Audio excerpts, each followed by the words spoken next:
Hey there, CWI. Brett here with Tutoring Services, here to help you all learn how to navigate the technology we use here at CWI. Today, we're going to be looking at your student email, so let's go ahead and get started. So first of all, you're going to want to get to the CWI main page from whatever browser you prefer to use. I am using Google Chrome. You can just go to cwi.edu, and then we're going to go down to this tab here, Current Students, and we're going to navigate to the left and click on Student Email. If you're using a school computer and you're already logged in, it'll take you to this page. If you're using a home computer, it might prompt you to log in with your CWI credentials. If you're having trouble finding your credentials, you can always contact the help desk and IT should be able to help you find it. So once you're here in Office 365, you'll see there's a navigation bar on the left here. This is where you can find all kinds of different programs from Microsoft's Office 365 suite. However, today what we're interested in is this one with the little O called Outlook. We're going to go ahead and click on that.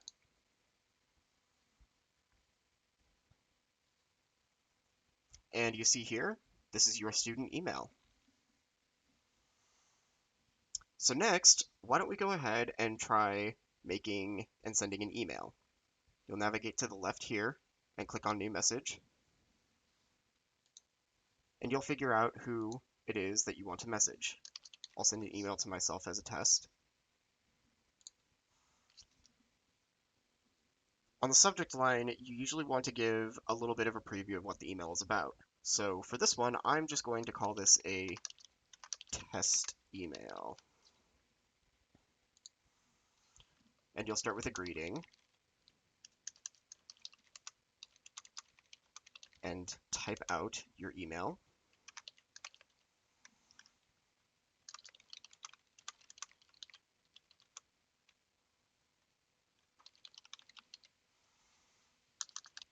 And you'll want to give them a little closing of some sort. Okay, so now let's say you can see here that I've said that I've attached a document. So in order to do that, you would just navigate down here and you're going to find a little paperclip that says attach when you hover over it. Click on that, and then you'll browse your computer. Click on the document that you want and click open. When you see that the bar flashes and you can see a little number here, you'll know that it's uploaded and attached to the email properly.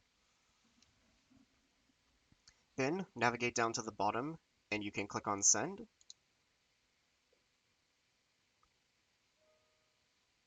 And you can see that I've just received the email that I sent to myself. So now that we see that we've got the email that we sent ourselves, let's go ahead and open it by just hovering the cursor over the email and clicking on it. And you can see what we've tagged to ourselves last time, as well as the attachment that we sent. Now, when it comes to attachments, it's very important to know and trust the sender of the attachment because people can attach viruses, computer viruses, to emails and send them to you. And they might just look like a normal, Microsoft Word document. But that sort of virus can be used to steal your personal information and all kinds of nasty things. So be sure to know who it is that is sending you something before you open it. That being said, of course, if it's your instructor, for example, sending you something for an assignment, you're more than welcome and safe to go ahead and open that. And in order to do that, all you have to do is click on the attachment and you can see this is a test document. Now, if you want to save this document, all you need to do is click on the download button right up here, and it will save that file to your download folder somewhere on your computer. All right, go ahead and close this, and close that. Now, let's say you want to keep track of all of your emails from one particular person in one place. In order to do that, you can go ahead and navigate to this left-hand menu over here, scroll all the way down, and find New Folder. just go ahead and give it a name. Maybe it'll be the instructor's name or the class that they teach, for example. And once you have a name, you can go ahead and hit enter or return. And then in order to move an email to that folder or to any folder, all you have to do is click and drag and release your mouse when it's over the folder. And then you can go back into that folder and click and see that it is in fact still there. So you now know how to create, open, and move an email, as well as how to attach and open attachments. But what about responding to emails? Well, go ahead and navigate to the email that you'd like to respond to. Go ahead and click on it again. And these are your three main options for responding to an email. The first one is reply, which simply sends a reply, whatever you type in here, to the original sender, which in this case is me. The second option, reply all, is similar, but a little bit different. It will also send a message reply that you type out to the original sender, but it will also send that reply to everybody else that received the initial email. So, for example, if your instructor sent out an email to the entire class and you use the reply all function, not only would your instructor get the reply email, but your entire class would as well. And lastly is the forward option. The forward option will send the entire chain of emails back and forth, as well as a message and any attachments to somebody else that is not in the original chain. So you'll need to put their email in up here at the 2. And this might be useful if, say, for example, you're working on a group project and you need to show your instructor a chain of emails that you and your team have had, maybe about a discussion or something along those lines. You can forward that whole chain of emails to your instructor for them to review. And with that, you are now ready to start using your student email. Exit out of these. Now, Outlook does have additional functions besides just being your student email. And one of these great functions is also acting as a calendar, which you can see by navigating to the left-hand bar.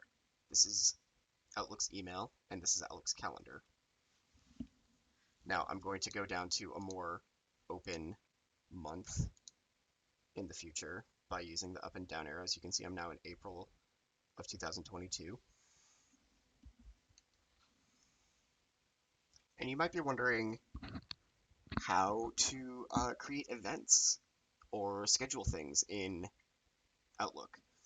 Well, all you have to do is click on the day that you would like to create an event for, and then click this new event button here in the upper left.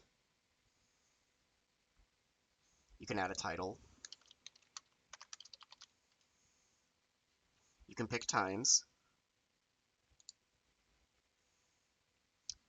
Picking the date, you can also pick it to choose it for it to repeat. You can find a room or location for it.